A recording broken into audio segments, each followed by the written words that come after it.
Hello প্রিয় ছাত্রছাত্রীরা, তোমাদের এআই নলেজ স্ট্রিম চ্যানেলে স্বাগত। আজকের আলোচনার বিষয় হচ্ছে সপ্তম শ্রেণীর ইতিহাসের দ্বিতীয় অধ্যায়, ভারতের রাজনৈতিক ইতিহাসের কয়েকটি ধারা। এই অধ্যায় থেকে আমরা আজকের 1 মার্কের, 2 মার্কের, 3 মার্কের এবং 4 মার্কের প্রশ্ন উত্তরগুলো আলোচনা করব। আলোচনা করার পূর্বে আমি তোমাদের অবশ্যই অনুরোধ করব, যারা যারা এখনও চ্যানেলটিকে সাবস্ক্রাইব করনি তারা অবশ্যই চ্যানেলটিকে সাবস্ক্রাইব করে দিও। তো চলো শুরু করা যাক। 1 নম্বর প্রশ্ন হচ্ছে, বঙ্গ নামের প্রথম উল্লেখ কোন গ্রন্থে পাওয়া যায়? উত্তর, ঋগ্বেদের ঐতরেয় আরণ্যকে। 2 নম্বর প্রশ্ন, অর্থশাস্ত্র গ্রন্থটি কে লেখেন? উত্তর, কৌটিল্য। 3 নম্বর প্রশ্ন, রঘুবংশম কাব্যটি কে লেখেন? উত্তর, কালিদাস। 4 নম্বর প্রশ্ন, আইনি আকবরী গ্রন্থের লেখক কে? উত্তর, আবুল ফজল। 5 নম্বর প্রশ্ন, সুবা কথার অর্থ কী? উত্তর, প্রদেশ বা রাজ্য। 6 নম্বর প্রশ্ন, বাংলাদেশ কবে স্বাধীনতা লাভ করে? উত্তর, 1971 খ্রিস্টাব্দে। 7 নম্বর প্রশ্ন, প্রাচীন বাংলার সীমানা কোন কোন নদীর দ্বারা তৈরি হয়েছিল? উত্তর, ভাগীরথী, পদ্মা ও মেঘনা নামক 3টি নদীর দ্বারা। 8 নম্বর প্রশ্ন, প্রাচীন বাংলার বৃহত্তম অঞ্চলের নাম কি? উত্তর, পুন্ড্রবর্ধন। 9 নম্বর প্রশ্ন, ভাগীরথী ও করতোয়া নদীর মধ্যের এলাকাকে কি বলা হতো? উত্তর, বরেন্দ্র অঞ্চল। 10 নম্বর প্রশ্ন, বঙ্গ বলতে কি বোঝো? উত্তর, প্রাচীনকালে পদ্মা ও ভাগীরথী নদীর মাঝে ত্রিভুজের মতো দেখতে বদ্বীপ এলাকাকে বঙ্গ বলা হতো। 11 নম্বর প্রশ্ন, প্রাচীন রাঢ় অঞ্চলকে কয়টি ভাগে ভাগ করা যায় ও কী কী? উত্তর, প্রাচীন রাঢ় অঞ্চলকে 2টি ভাগে ভাগ করা যায়, যথা উত্তর রাঢ় ও দক্ষিণ রাঢ়। 12 নম্বর প্রশ্ন, উত্তর রাঢ় কী নামে পরিচিত ছিল? উত্তর, বজ্রভূমি বা ব্রজভূমি নামে। 13 নম্বর প্রশ্ন, দক্ষিণ রাঢ় কী নামে পরিচিত ছিল? উত্তর, শুভভূমি নামে। 14 নম্বর প্রশ্ন, উত্তর রাঢ় ও দক্ষিণ রাঢ়ের মাঝে কোন নদী ছিল? উত্তর, অজয় নদ। 15 নম্বর প্রশ্ন, কোন কোন অঞ্চল নিয়ে উত্তরা রাঢ় গঠিত ছিল? উত্তর, আজকের মুর্শিদাবাদ জেলার পশ্চিম ভাগ, বীরভূম জেলা, সাঁওতাল পরগনার একাংশ এবং বর্ধমান জেলার কটুয়া মহকুমার উত্তর ভাগ ছিল উত্তরা রাঢ়ের অঞ্চল। 16 নম্বর প্রশ্ন, দক্ষিণ রাঢ় কোন কোন অঞ্চল নিয়ে গঠিত ছিল? উত্তর, দক্ষিণ রাঢ় বলতে আজকের হাওড়া, হুগলি, বর্ধমান জেলার বাকি অংশ এবং অজয় ও দামোদর নদের মধ্যবর্তী বিরাট এলাকাকে বোঝানো হতো। 17 নম্বর প্রশ্ন, শশাঙ্কের রাজধানীর নাম কি ছিল? উত্তর, কর্ণ সুবর্ণ। 18 নম্বর প্রশ্ন, প্রাচীন সমতট কোন নদীর তীরে অবস্থিত ছিল? উত্তর, মেঘনা নদীর তীরে। 19 নম্বর প্রশ্ন, বাংলাদেশের চট্টগ্রামের উপকূল অঞ্চল কি নামে পরিচিত ছিল? উত্তর, হরিকেল। 20 নম্বর প্রশ্ন, শশাঙ্ক কবে গৌড়ের শাসক হন? উত্তর, 606 থেকে 607 খ্রিস্টাব্দের মধ্যে। 21 নম্বর প্রশ্ন, শশাঙ্কের মৃত্যু কবে হয়? উত্তর, 637 থেকে 638 খ্রিস্টাব্দের মধ্যে। 22 নম্বর প্রশ্ন, চীনা ভাষায় কর্ণসুবর্ণ বৌদ্ধবিহারের নাম কি ছিল? উত্তর, লো-টো-মো-চিহ। 23 নম্বর প্রশ্ন, কর্ণসুবর্ণের স্থানীয় নাম কি? উত্তর, রাজা কর্ণের প্রাসাদ। 24 নম্বর প্রশ্ন, শশাঙ্ক কোন ধর্মের বিশ্বাসী বা উপাসক ছিলেন? উত্তর, শৈব ধর্মে বা শিবের উপাসক ছিলেন। 25 নম্বর প্রশ্ন, কাকে কোন গ্রন্থে বৌদ্ধ বিদ্বেষী বলা হয়? উত্তর, শশাঙ্ককে আর্যমঞ্জুশ্রী মূলকল্প গ্রন্থে বৌদ্ধ বিদ্বেষী বলা হয়। 26 নম্বর প্রশ্ন, রাজা হর্ষবর্ধন কোন বংশের শাসক ছিলেন? উত্তর, পুষ্যভূতি বংশের শাসক। 27 নম্বর প্রশ্ন, কাকে সকলোত্তর পথনাথ বলা হয়? উত্তর, রাজা হর্ষবর্ধনকে। 28 নম্বর প্রশ্ন, রাজা হর্ষবর্ধনের সহকবি কে ছিলেন? উত্তর, বাণভট্ট। 29 নম্বর প্রশ্ন, হর্ষচরিত গ্রন্থটি কে লেখেন? উত্তর, বাণভট্ট। 30 নম্বর প্রশ্ন, গৌড়বাহু কাব্যটি কে লেখেন? উত্তর, বাক্পতিরাজ। 31 নম্বর প্রশ্ন, গৌড়তন্ত্র বলতে কি বোঝো? উত্তর, রাজা শশাঙ্কের শাসনকালে গৌড়ে যে ব্যবস্থা গড়ে উঠেছিল তাকে গৌড়তন্ত্র বলা হয়। 32 নম্বর প্রশ্ন, মাৎসন্যায় বলতে কি বোঝো? উত্তর, ধর্মপালের খলিমপুর তাম্র শাসন থেকে জানা যায় যে শশাঙ্কের মৃত্যুর পর বাংলায় এক অরাজক অবস্থার সৃষ্টি হয়। বড় মাছ যেমন ছোট মাছকে গ্রাস করে, তেমনি এ সময় বাংলার দুর্বল ও সাধারণ মানুষের ওপর প্রবল এর অত্যাচার হতে থাকে এবং জনজীবনের নিরাপত্তা বিনষ্ট হয়। বাংলার এই অরাজক অবস্থাকে মাৎসন্যায় বলা হয়। 33 নম্বর প্রশ্ন, কে কবে পাল বংশের প্রতিষ্ঠা করেন? উত্তর, 750 খ্রিস্টাব্দে গোপাল পাল বংশের প্রতিষ্ঠা করেন।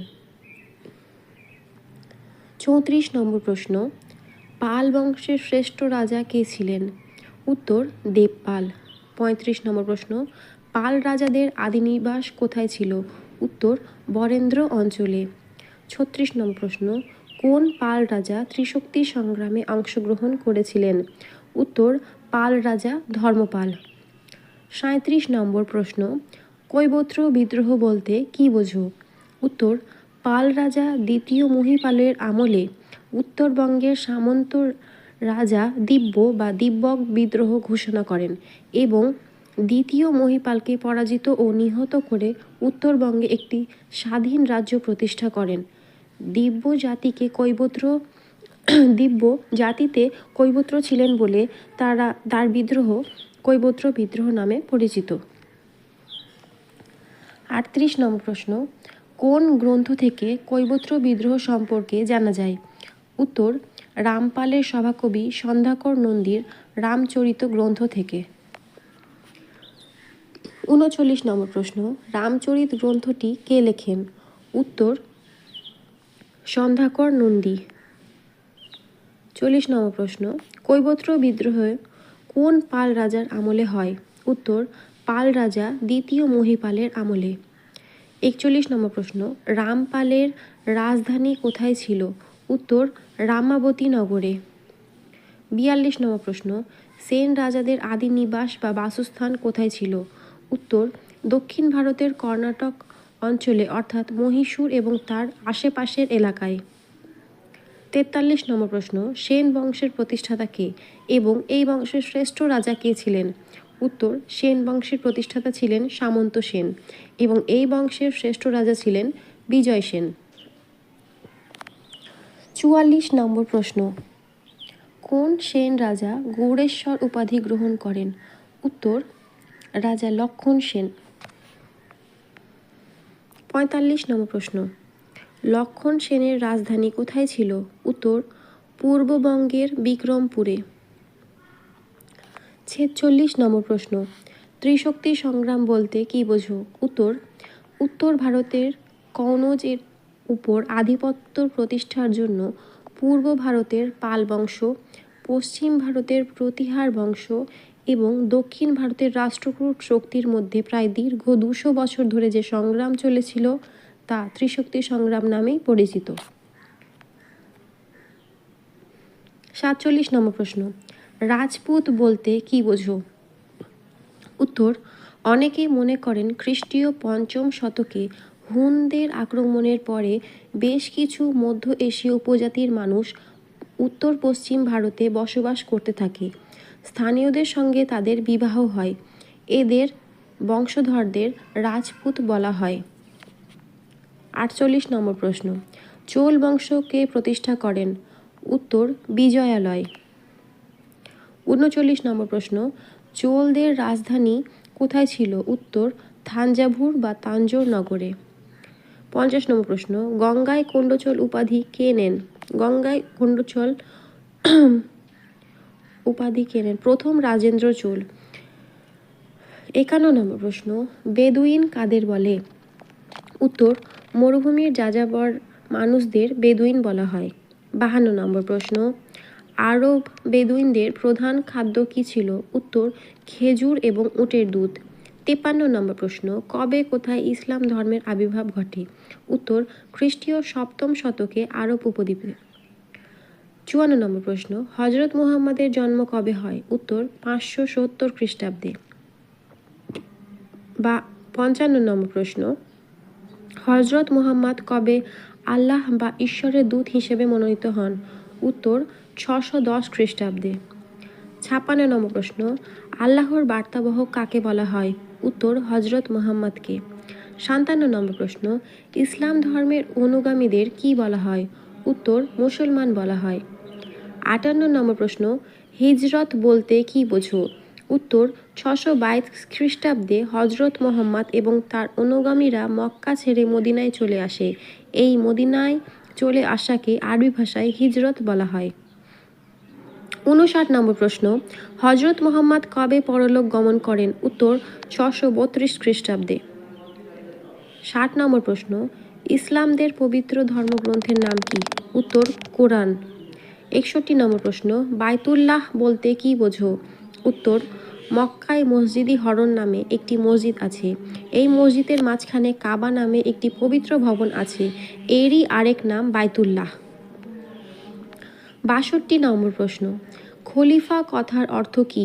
উত্তর, প্রতিনিধি। 63 নম্বর প্রশ্ন, প্রথম খলিফা কে ছিলেন? উত্তর, হজরত আবু বকর। 64 নম্বর প্রশ্ন, খলিফা বলতে কি বোঝো? উত্তর, 632 খ্রিস্টাব্দে হজরত মুহাম্মদের মৃত্যুর পর তার 4 জন সঙ্গী একে একে মুসলমানদের নেতা নির্বাচিত হয়েছিলেন। এদের খলিফা বলা হয়। 65 নম্বর প্রশ্ন, দারুল ইসলাম বলতে কি বোঝো? উত্তর, যেসব অঞ্চলে ইসলাম ধর্মের ক্ষমতা ছড়িয়ে পড়েছিল সেগুলোকে দারুল ইসলাম বলা হয়। 66 নম্বর প্রশ্ন, খিলাফত বলতে কি বোঝো? উত্তর, 632 খ্রিস্টাব্দে হজরত মুহাম্মদের মৃত্যুর পর খলিফাদের নেতৃত্বে ইসলামের সাম্রাজ্য যে অঞ্চলে ছড়িয়ে পড়েছিল অর্থাৎ খলিফাদের অধিকৃত অঞ্চলকে খিলাফত বলা হয়। কে কবে সিন্ধু প্রদেশ অভিযান করেন? উত্তর, 712 খ্রিস্টাব্দে মোহাম্মদ বিন কাসিম। 68 নম্বর প্রশ্ন, সুলতান মাহমুদ মোট কতবার ভারত আক্রমণ করেন? উত্তর, 17 বার। 69 নম্বর প্রশ্ন, কিতাবল হিন্দ গ্রন্থটি কে লেখেন? উত্তর, অল বিরুনি। 70 নম্বর প্রশ্ন, কবে কাদের মধ্যে প্রথম তরাইনের যুদ্ধ হয়? উত্তর, 1191 খ্রিস্টাব্দে মোহাম্মদ ঘুরি ও তৃতীয় পৃথ্বীরাজ চৌহানের মধ্যে। 71 নম্বর প্রশ্ন, কবে কাদের মধ্যে দ্বিতীয় তরাইনের যুদ্ধ হয়? উত্তর, 1192 খ্রিস্টাব্দে মোহাম্মদ ঘুরি ও তৃতীয় পৃথ্বীরাজ চৌহানের মধ্যে। 72 নম্বর প্রশ্ন, মোহাম্মদ ঘুরি কবে মারা যান? উত্তর, 1206 খ্রিস্টাব্দে। 73 নম্বর প্রশ্ন, কৈবত্র বিদ্রোহের কয়েকজন নেতার নাম লেখো। উত্তর, দিব্য, রুদ্রক, ভীম। 74 নম্বর প্রশ্ন, বখতিয়ার খলজি কবে বাংলা আক্রমণ করেন? উত্তর, 1204 থেকে 1205 খ্রিস্টাব্দের মধ্যে। 75 নম্বর প্রশ্ন, কোন সেন রাজের আমলে বাংলায় তুর্কি আক্রমণ ঘটে? উত্তর, লক্ষণ সেনের আমলে। 76 নম্বর প্রশ্ন, সুলতানি যুগের একজন ঐতিহাসিকের নাম লেখো। উত্তর, মিনহাজ-ই-সিরাজ। 77 নম্বর প্রশ্ন, সুলতান মাহমুদের দরবারে বিখ্যাত কবির নাম লেখো। উত্তর, ফিরদৌসী। 78 নম্বর প্রশ্ন, শাহনামা কাব্যটি কে লেখেন? উত্তর, কবি ফিরদৌসী। 79 নম্বর প্রশ্ন, বখতিয়ার খলজি কবে মারা যান? উত্তর, 1206 খ্রিস্টাব্দে। এই ছিল আমাদের এই অধ্যায়ের 1 মার্কের এবং 2 মার্কের প্রশ্ন উত্তর। এবার আমরা 3 এবং 4 মার্কের যেগুলো প্রশ্ন উত্তর আসার সম্ভাবনা রয়েছে সেগুলো আলোচনা করব। তো চলো শুরু করা যাক।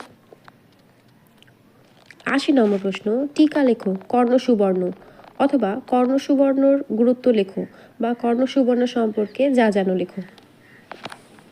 উত্তর, কর্ণসুবর্ণ ছিল বাংলার প্রথম স্বাধীন শাসক শশাঙ্কের রাজধানী, যা বর্তমান মুর্শিদাবাদ জেলার রাঙামাটি অঞ্চলে অবস্থিত ছিল, এবং চৈনিক পরিব্রাজক হিউয়েন বা সুয়ানসাংয়ের বিবরণীতে কিলন সুফলন নামে পরিচিত ছিল। আবার চীনা ভাষায় এই বৌদ্ধবিহারটি লোটোমো চিহ নামে পরিচিত ছিল, তবে স্থানীয়রা এটিকে রাজা কর্ণের প্রাসাদ বলে ডেকে থাকেন। সুয়ানজাং এর বিবরণী থেকে জানা যায় যে কর্ণসুবর্ণের জমি ছিল নিচু ও আর্দ্র, এখানে নিয়মিত কৃষিকাজ হতো, এছাড়া প্রচুর পরিমাণে ফুল ফল পাওয়া যেত। কর্ণসুবর্ণ একটি গুরুত্বপূর্ণ বাণিজ্য কেন্দ্র ও প্রশাসনিক কেন্দ্র ছিল। আশেপাশের গ্রাম থেকে এখানকার নাগরিকদের জন্য নিত্য প্রয়োজনীয় জিনিসপত্র আসত। সম্ভবত এই অঞ্চলের সঙ্গে দক্ষিণ পূর্ব এশিয়ার বাণিজ্যিক যোগাযোগ ছিল।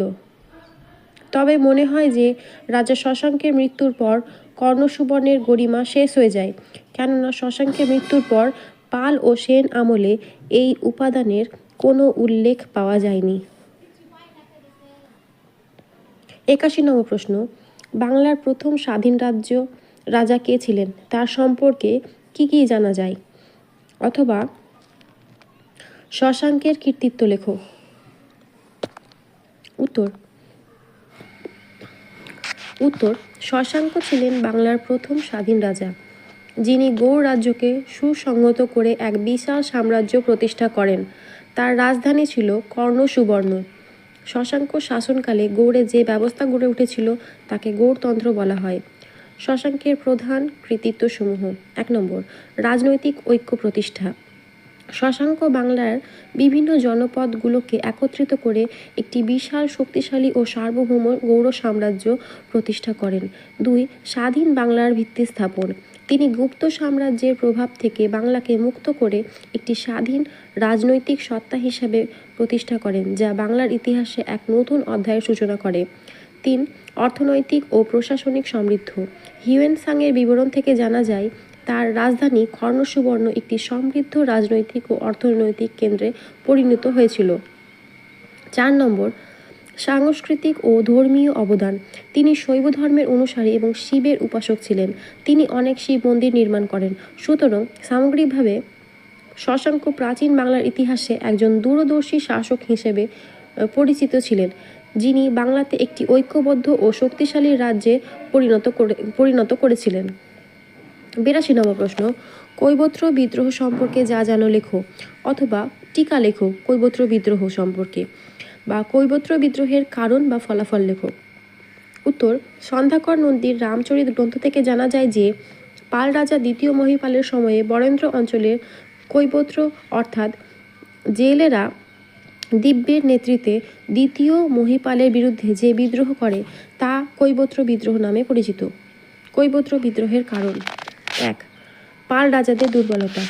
পাল রাজা দ্বিতীয় মহিপাল ছিলেন দুর্বল শাসক, ফলে তার অনেক সামন্ত তার বিরুদ্ধে মাঝে মাঝেই বিদ্রোহ করত।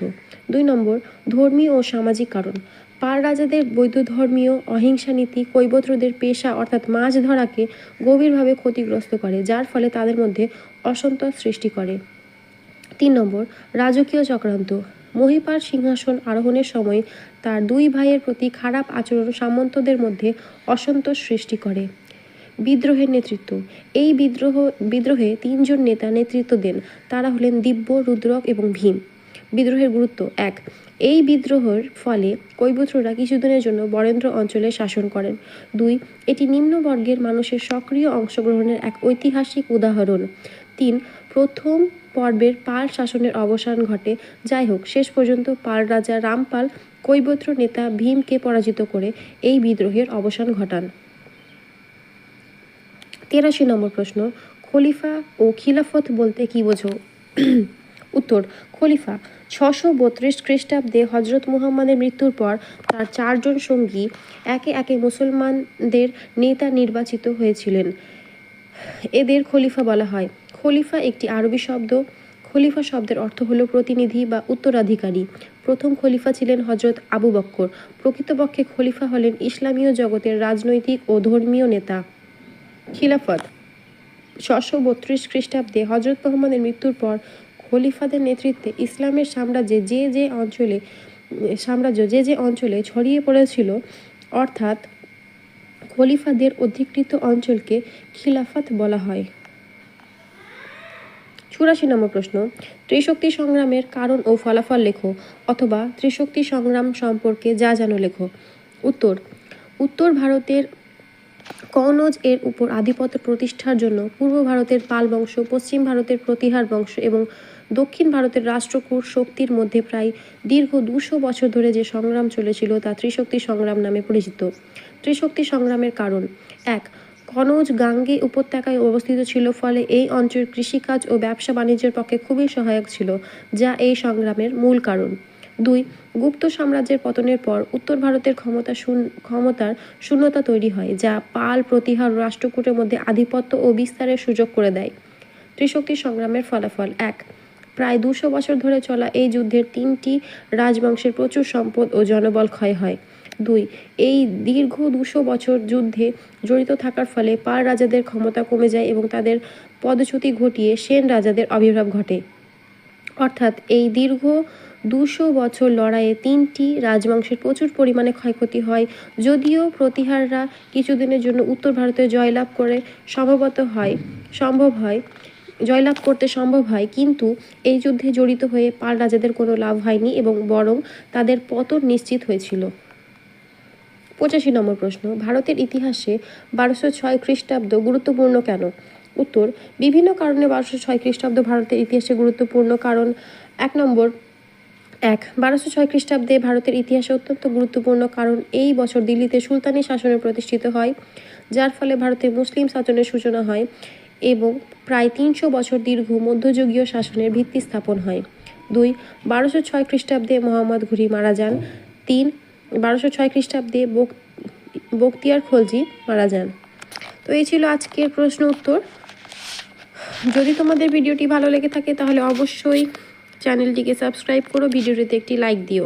ধন্যবাদ।